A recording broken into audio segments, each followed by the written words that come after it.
Orsini, and today I will be presenting my final video that goes over my projects that I explored in GRA 461 and also 462.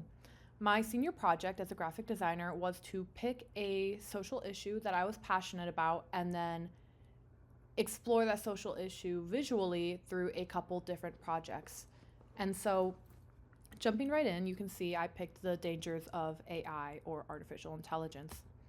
So artificial intelligence is something that has become incredibly popular in, I would say, the last decade to half decade, and it has grown very, very, very quickly. I remember during quarantine, a lot of people were just generating images that looked like dreams, and now we're generating videos that look like real life. So artificial intelligence is a hot topic, and I think it's a tool just like anything else. It can have placements, but as a society, we've become very dependent on using it in place of Google or other search engines when it has a much heavier cost than those original search engines. And so as a designer, as a creative, I also feel that the image generation or video generation prompts severely diminish my work as an artist. And so I feel very passionate about this, and it was something that I chose to explore. Looking at my board, I wanted to very clearly mimic or replicate the very simple interface that is present in most AI programs. So I utilized that by using sans serif typefaces. I had a clear sense of hierarchy. I kept the color palette monochromatic, using only black and white. So all of this together created a really high contrast presentation that also naturally had a very clear sense of hierarchy. And it was pretty fun to design. I think it's very well executed. When we look at my first panel on the left, I think that is really what people are drawn to first. It's going to be right at the top. It says, "What does it really cost to use ChatGPT?" The slogan is kind of catchy. It makes you think because it's something we don't always think about. And then your eyes are guided down, I believe, through the graphs. And then you go to the right side. You're going to be then taken back up to the fountain, down to the clock, and then finally landing with the Empire State Building. And I believe as the viewer's eyes go through these, you also are scanning the information. And I wanted to keep things informative, but not wordy to the point where you are getting bored. So I kept small slogans as if something chat would say to you. However, I came up with it myself. So looking at our interactive element, I chose technically two, but primarily one interactive elements to utilize. The first one would be the Empire State Building. I wanted this to be each of the little dots present, if this were in a real life setting, would have been a peg light board. So each of those little windows would be an individual light that would light up on its own. And then my focus would actually be the clock that is right below or to the left of the Empire State Building. That would, at the beginning of each day in a hypothetical setting, the clock would start counting, and it would just continue going up and up and up.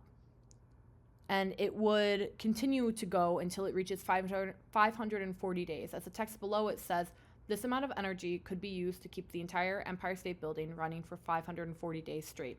So these two elements would be connected. And as the clock ticks up, so does the building begin to light up. And it would just continue for whatever length of time the exhibit would be open. And I just wanted that to sort of grab people's attention to see, oh, why is this clock counting? What is happening? Just get people thinking and get them looking. I do think that a small weakness I may have on here would be the information present back on board one at the very bottom. It's all useful information, and it's all actually very important information that I also sourced along with my 3 graphs. But it's a little wordy, so I kept it at the bottom where people could look at it if they wanted, but it wasn't the focal point of the presentation. Here is a 3D display of it. So when you look around, things do stay pretty clear even when mocked up. I was pretty happy about this. And the clock I wasn't able to find a actual 3D rendering for, but it would probably be a screen, so it would be presented as you see in this picture. Moving on to my booklet, one of the most challenging spreads I would say to arrange would be the senior photos.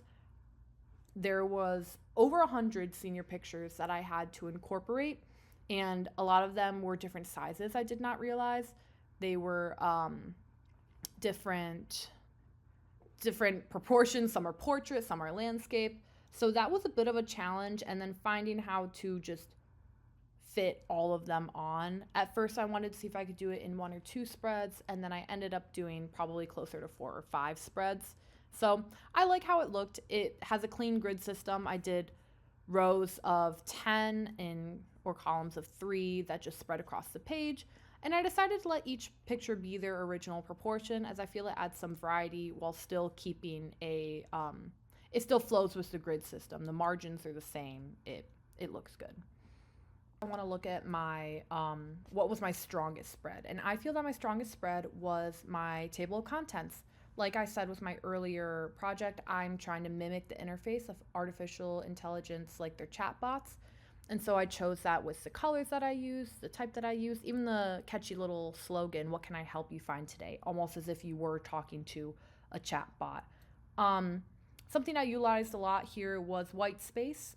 I didn't want to overwhelm the eyes. I ended up adding a second row to the table of contents as my book spread, but